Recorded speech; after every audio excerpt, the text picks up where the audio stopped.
So this is an AZ hive. What you can see here is the back of it.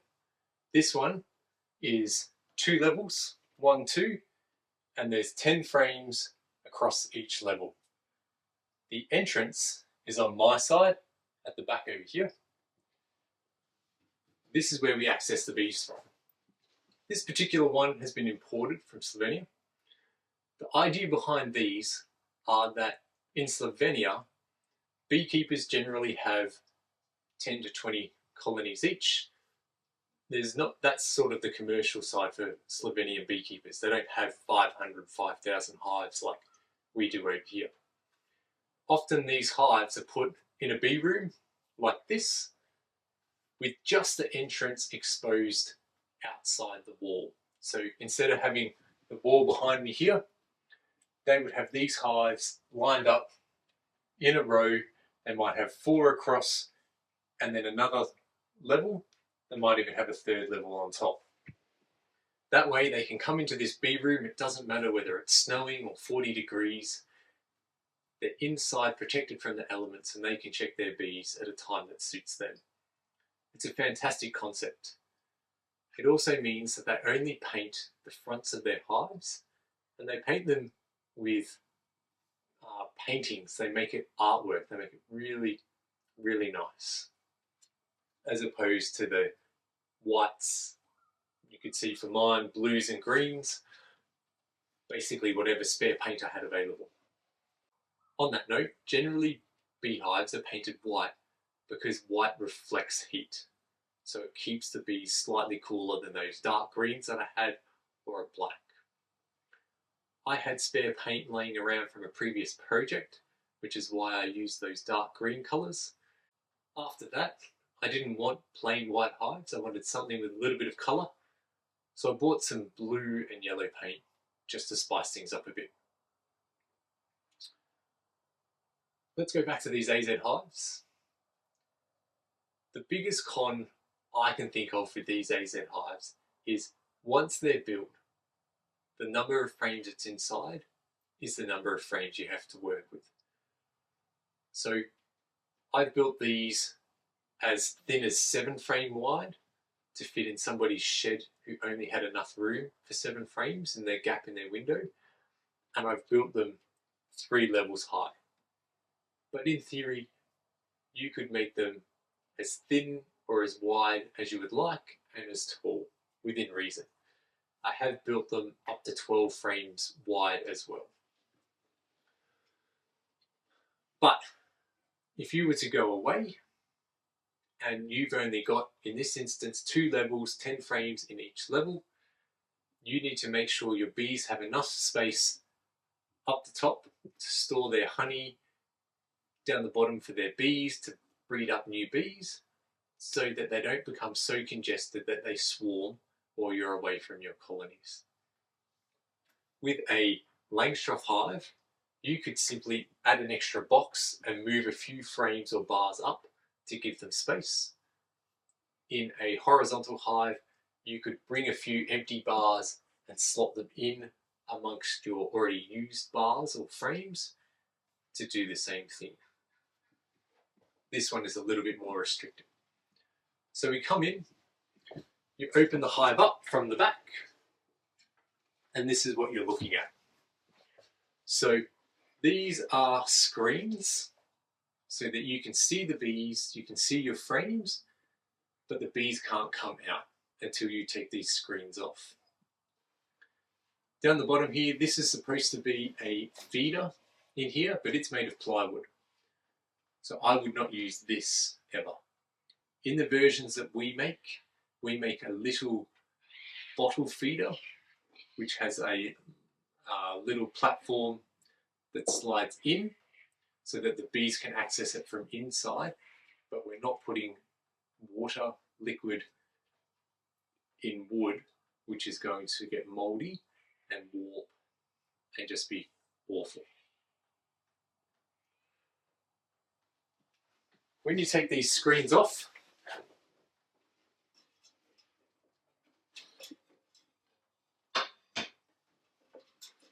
you're just sliding the screen out like that, And this is one of the key features of an AZ hive. These metal spaces up here.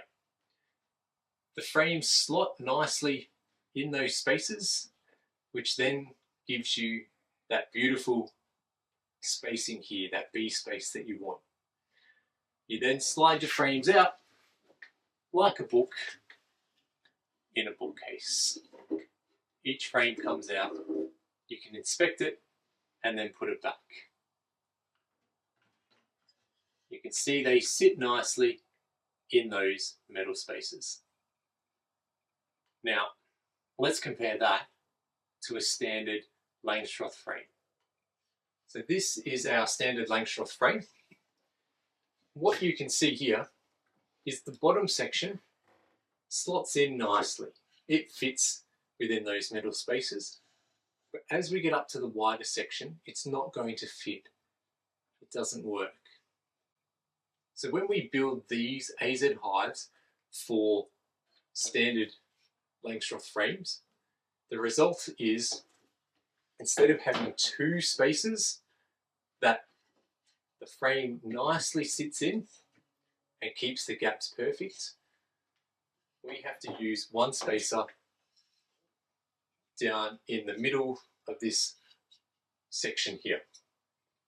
That means there is still some twisting of the frames, and it can make it really difficult to get the last frame in. So if you're going to build one of these yourself, if you've got the skills to build it, consider using traditional sized frames as well. It doesn't have to be the same size as the traditional Slovenian frames, which are shorter and taller, not as wide as our Langstroth frames. But the key here is, if you build your own frames, build them a consistent size so you can put two metal spaces in and the frame slots in like that. That is so much better than the single metal spacer that we've had to use originally when using these Langstroth frames. If you're looking for plans on how to build an AZ hive, we'll attach the link to the video that we have used in the past to build ours. Use that as a guide, adapt it how you'd like. So 10 frames across, 10 frames down the bottom, and they are separated by a queen excluder which slides in underneath quite nicely on these metal rods. There is the ability for ventilation as well, if you'd like to cool the hive down because it's warm and it's summer. You've got your screens on so the bees can't get out, they're stuck behind the screens, but it's just allowing a little bit more airflow inside the hive, especially if you've got it in a room that doesn't have air conditioning. Again, for people who can't lift 40 kilos, you're only lifting one frame which might weigh up to 3 kilos. You could work this hive sitting down, you can work it standing up, you can have it inside a room like this. It is a really good system to use. You just have to modify it slightly if you're going to use standard frames, or modify the frame slightly to get the best use out of it. The final type of hive that you can buy in Australia is a Warre hive or a Warre hive, depending on your pronunciation. I don't have any in my apiary at all, and that's because, as you can see in the photo, these hives stack 5, 6, 7 boxes high. Now with the Langstroth hives, when you put a box, an empty box, onto the hive, you put it on top, and we call that soup room. With the Warre hives, you're putting the box on the bottom, and that's called nadering. I don't know why we have these fancy terms. Sticking it on top or putting it underneath would be much easier. But regardless, if you're putting a box on the bottom, you have to move all 5, 6 boxes that are already in place to put the box down and then put those boxes back on top. Yes, they are smaller. They might only weigh 10 or 15 kilos, but that's a lot of extra work and a bit extra effort. So I'm not super keen on those hives. The reason why people use them is because the bees are always building down, which is considered more natural. And again, it's personal preference. For me, I want to do as little lifting as possible to save my back, to save my wrists, so that I can keep being a beekeeper well into my 70s and 80s. The Warre hives face the same storage issues as Langstroth hives, although the boxes are smaller so they take up less room. Otherwise, generally they only come in wood at the moment. They're not as popular, so they're not made in plastic injection molding or the polystyrene at this stage. I'm not here to tell you which type of hive you should buy. I'm here to give you your options so that you can make an informed decision and buy the hive that best suits your needs. Let's move on now to the equipment that you do need, the must-haves when starting your beekeeping journey.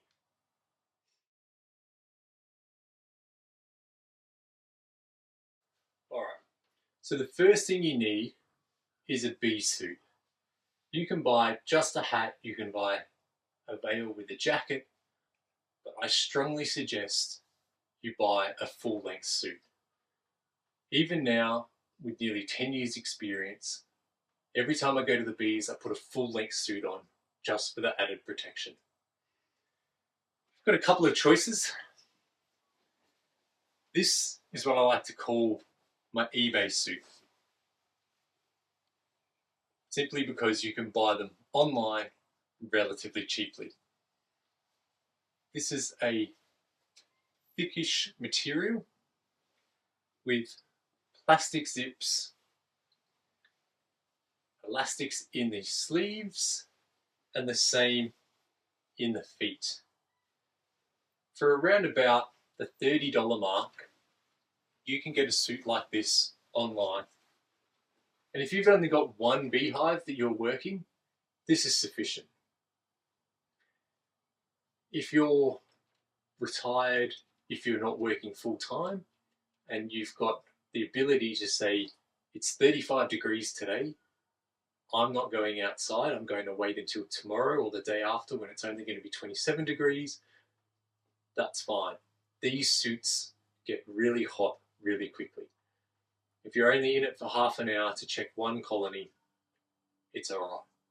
If you've got multiple colonies, if you live in a really hot environment, or if you work full time and you've got 1 or 2 days a week that you have no choice, that's the days I have to check my bees, whether it's 20 degrees or 40 degrees, I would strongly suggest spending extra money and getting a mesh vented suit. You buy these in double or triple layers and they're much more breathable than the eBay suits. They also, as you can see, come with a metal zip. Across the hands you have a thumb strap here to keep it pulled all the way up your arm, and likewise on the legs they have a boot strap. Depending on your preference, this can go inside your shoe under your socks or above your socks, or you can put this underneath your shoe as well, and that pulls the pants legs down as far as possible. A suit like this is going to cost you, at the moment, the cheapest I can find these is about $110. Depending on the brand, you can pay as much as $275 for the same thing. You're paying a lot for brand in that instance. These do last a lot longer than your eBay suits. It depends on your budget, how many hives you're getting. It's worth noticing too that you have two different options for your face covering, for your veil. You've got this fencing style here, which you can see these are just thin metal straps. These ones here are a little bit thicker, and they're using these plastic straps to hold the veil in place. Your third option in my kid's suit is a hat style. Now, you can see on this one has not been used very often, but the metal is already breaking out here that keeps the shape of the hat. Not ideal. My preference, I prefer these fencing style hoods and veils over the hats. And that's simply because of my face shape. So when I'm working my bees in a suit like this, I'm bending over to look into my hives. This veil touches my face.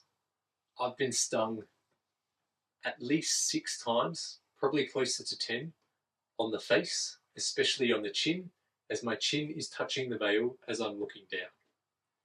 Now, I don't particularly appreciate it, but my friends and family think it's hilarious when my face blows up and I look like the Chesty Bond's square-jawed character. I prevent that simply by wearing a hooded veil, which, when they've got the thick plastic like this, tends to stay off my face. Or if they've got the thin bars like this, I simply put a baseball cap on and the peak of the cap stops the veil from coming up to my face and me getting stung on the face. A really simple change that's made my life much less painful. A hot tip, you can wash your bee suits in the washing machine. Some people will take their veil, unzip their suit,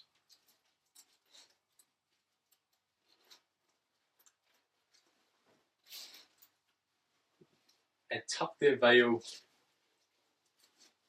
inside like so, and then zip their suit up as much as they can to wash their veil in the washing machine.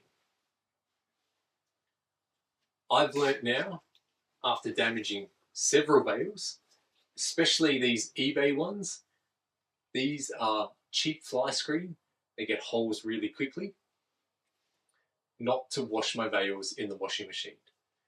Unzip them, take them right off, wash them by hand, and check them for holes before you put them back on.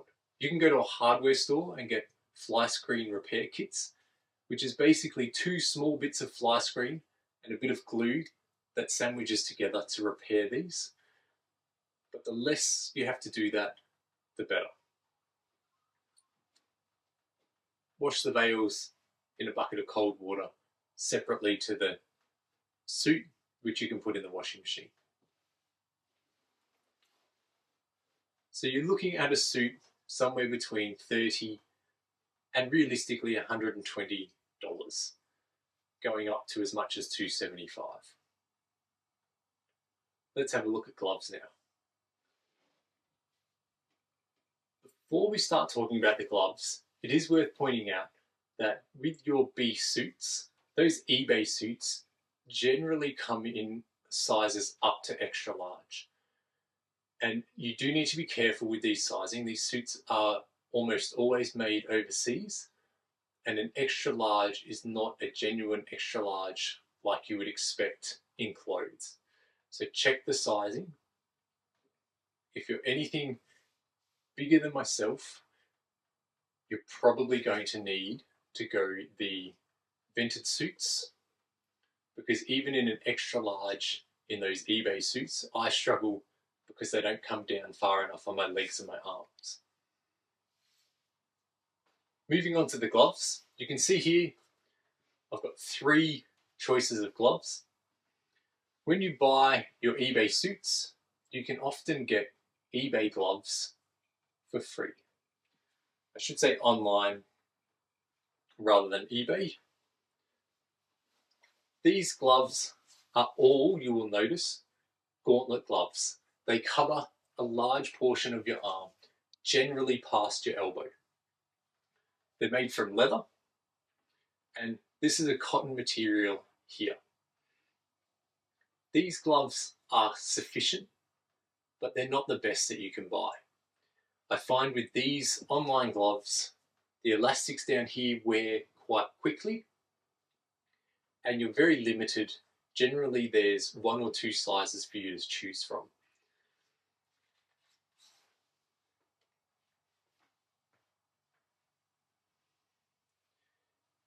The cotton material here, the bees can sting through this as well. So what I like to do is I have my suit on up to my wrist, and then I put the glove over the top of my suit. That holds my suit in place and makes it a bit harder for the bees to sting through the gauntlet and the suit to get to my arms. I get stung on the hands regularly, or at least on the gloves. The stingers don't penetrate the gloves to get to my fingers. I don't recall ever being stung on the arm, except when I've had a bee crawl in through a hole in my veil and sting me on the upper arm. That's a separate issue. That's how I learnt not to wash my veils in the washing machine. Your next option here, I call these my cow gloves. These gloves here are ridiculously long. They come up to my shoulder. This is a rubber material which gives me a little bit of additional dexterity and feeling compared to the leather. Where these fall down is that the fingers often pinch underneath frames and get stuck. And the other issue is I've only had these gloves for 1 season, and already the rubber is starting to break down, if you can see that there.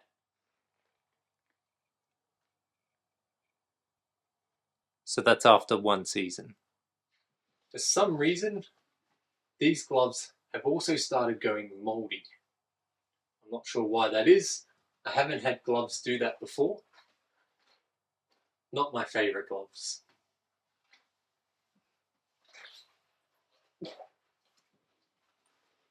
These ones here are my original gloves. Old Faithfuls. The elastic here, after almost 10 years, is still quite strong. You can see here, I've had holes in these gloves that have undergone repairs. I've had to redo the stitching in the last couple of years.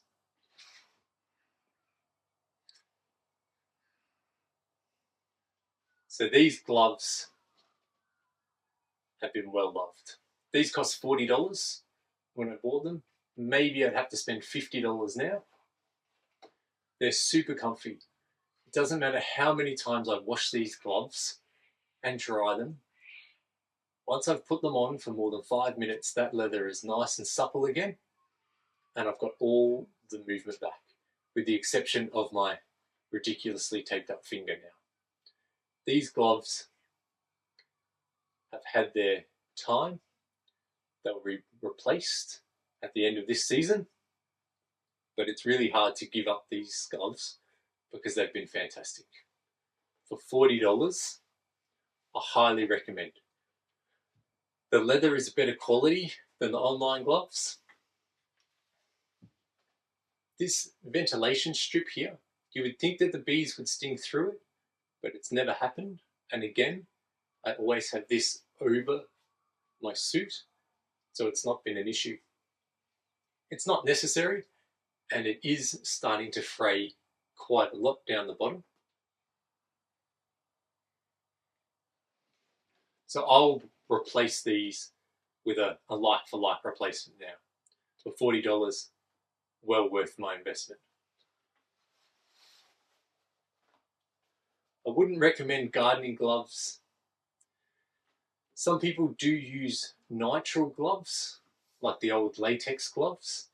Gives them a lot of dexterity. As a new beekeeper, I wouldn't recommend it. You can get stung through the nitrile gloves. Some people will swear that it doesn't happen, it deters the bees. A bee stinger can get through, it's long enough to sting through those nitrile gloves. Start off with a pair of leather gloves, and should you decide in the future that you want to go down the nitrile path, you can. Nitrile gloves are really good in that they're disposable. So if you're working hives at different locations, you can take them off, throw them out so you're not cross-contaminating, rather than having these gloves for my home apiary, these gloves for my first off-site apiary, and then these ones for my second off-site apiary. As a barrier management system, you can just throw your nitrile gloves in the bin. It is creating additional waste, something that you need to weigh up. Pros and cons and what suits you. See, I'm always in gumboots when I'm doing my beekeeping.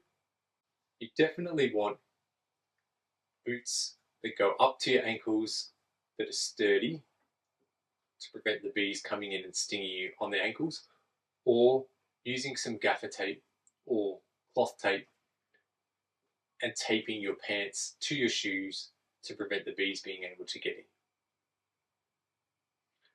Let's move on to the tools that you need. I'm going to start with feeders, because if you're buying bees for the first time, in almost all circumstances, I recommend feeding them until they're established. My preference is always internal feeding rather than feeding them out in the open. Then you know exactly how much you're feeding them and that only your bees are getting it, and you're not risking spreading diseases. So one option you have is an internal frame feeder. These generally hold about 2 litres of liquid. Always make sure you buy ones that have ladders on. So this is a ladder here. The bees can climb in and out of that, and it reduces how much likelihood they have of drowning. Your other option is one of these moat style feeders. So you fill the inside of this with your syrup, you put your lid on, you invert it, and then the syrup fills up in this moat, and as long as this is level, it doesn't spill over. The bees come up here, they've got platforms to drink from. Realistically, I might lose 2 or 3 bees in this sort of system to drowning. In this system, you'll lose anywhere from 2 or 3 bees to hundreds of bees, depending on how you set your ladders up. So for me, not only do I have the ladders here,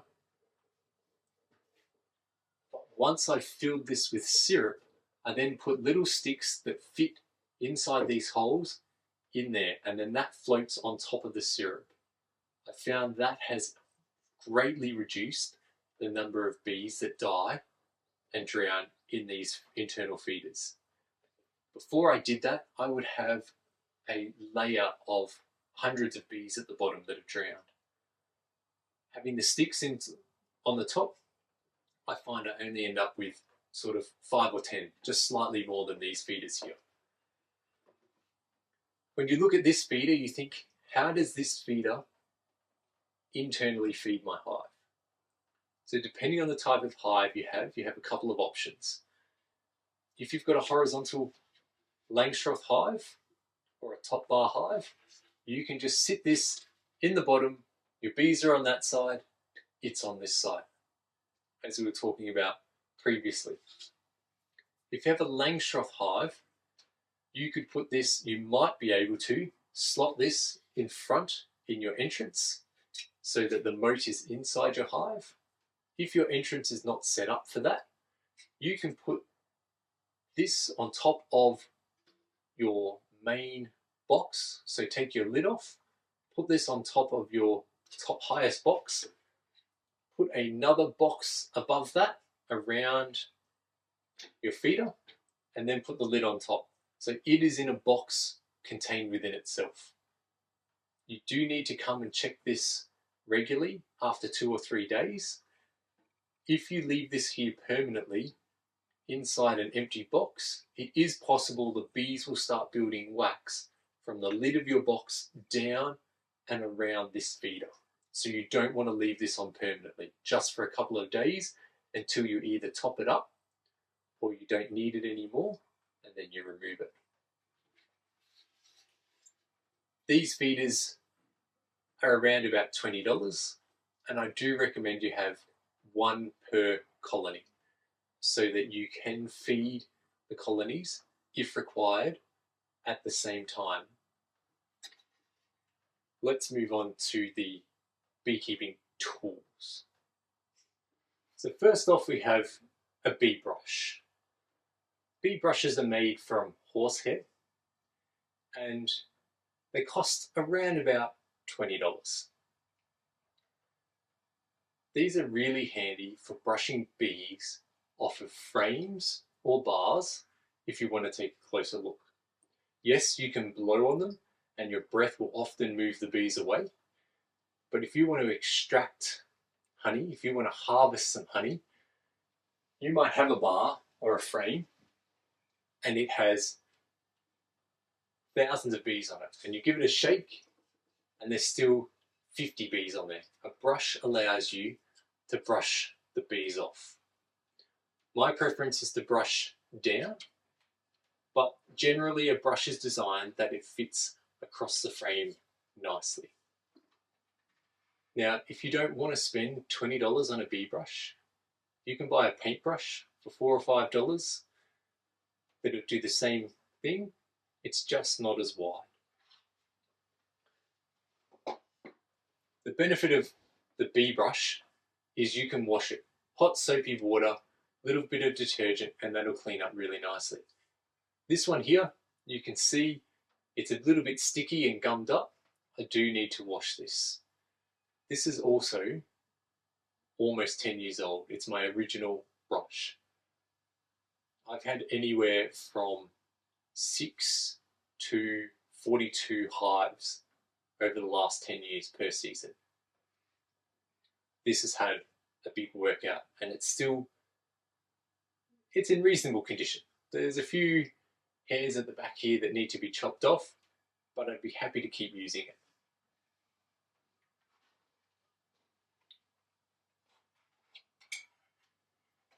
The next tool that you need is your hive tool. This is the be all and end all in terms of tools. It's the most used tool in your kit. Hive tools range from about $10 if you're really lucky, up to $20, maybe $25. If you're paying $30 or more, you're paying too much.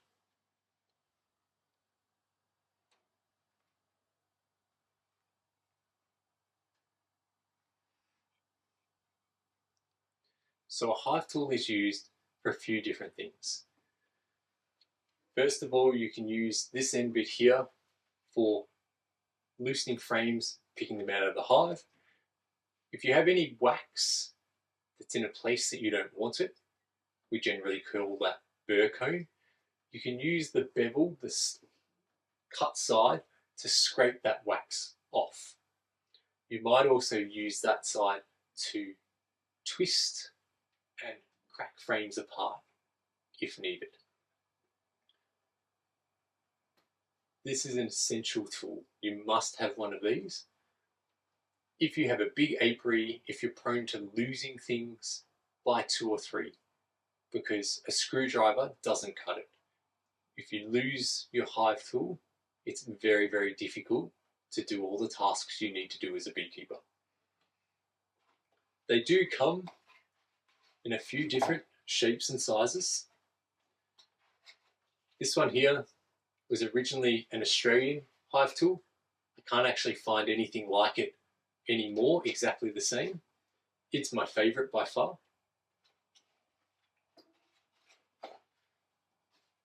This one here is an American hive tool. So you'll notice that there's no tail on this hive tool.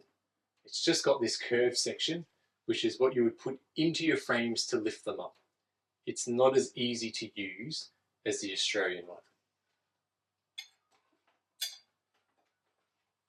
And then we have a J-hook style hive tool. I don't like this one here, and I don't like the hooks because these can cut into my suit if I've got these tools in my pocket.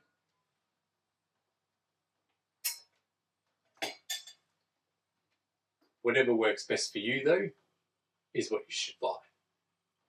Now if you have a weak hand grip or problems with your fingers, with grip strength, arthritis, bad wrists, you can buy a frame grabber.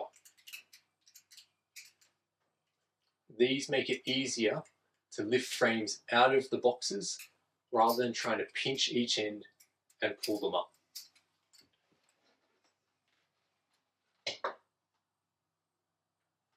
These work really well with wooden frames. No problem. The only thing to bear in mind is we're putting 4 holes in our wax, which might have honey in it, which can cause the honey to seep down a little bit. A little bit messy, but it's not the end of the world. Where these don't do so well are plastic frames. So the initial hook on, pull out works, but because of the plastic, there is a little bit of slip there, which can make them not as safe and not as easy to use with the plastic frames. So if you have grip strength issues and you need to use a frame grabber, full plastic are probably not the frames for you. If you wanted plastic on the front, on the actual cells, I'd go a wooden frame with plastic inserts. Frame grabbers are generally around about the $30 mark. If you don't have any strength issues, finger issues, wrist issues, you don't need it.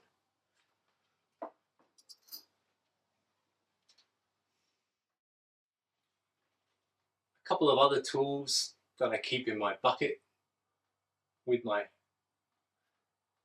hive tool. I've got a gas lighter so that I can light my smoker nice and easily. And I normally have a few Chux cloths, brand new, so that if I have small hive beetles, I can put these down. I'll talk about that during the inspections a little bit more, but basically the tiny little holes in these Chux cloth trap the small hive beetles' legs and then they die. Small hive beetles are a pest that we find inside some of our hives, especially in more humid areas of the country.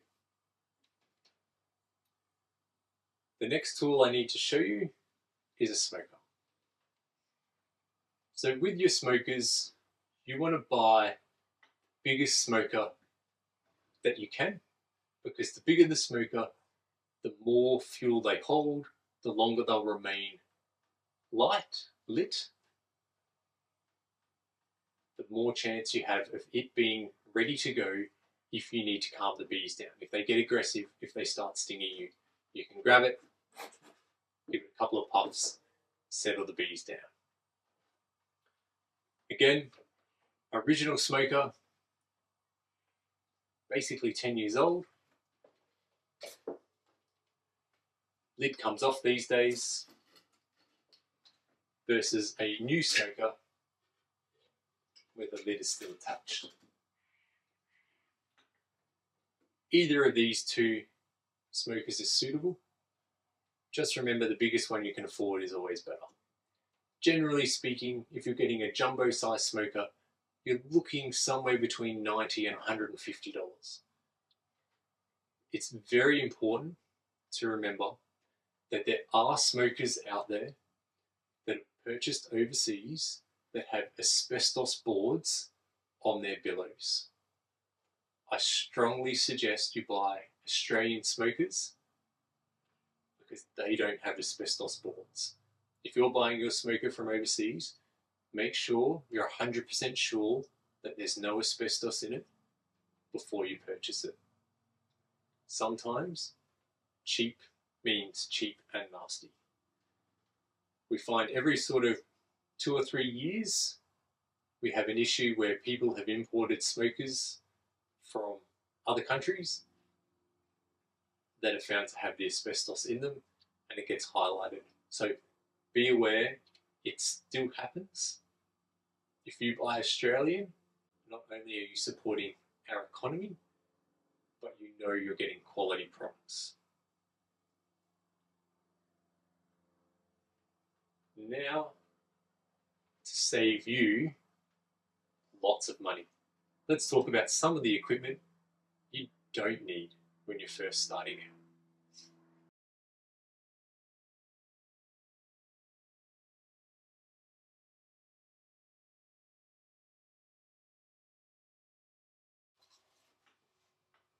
This is an electric uncapping knife that I bought basically 10 years ago, and it is still untouched. Let's have a look at what that looks like.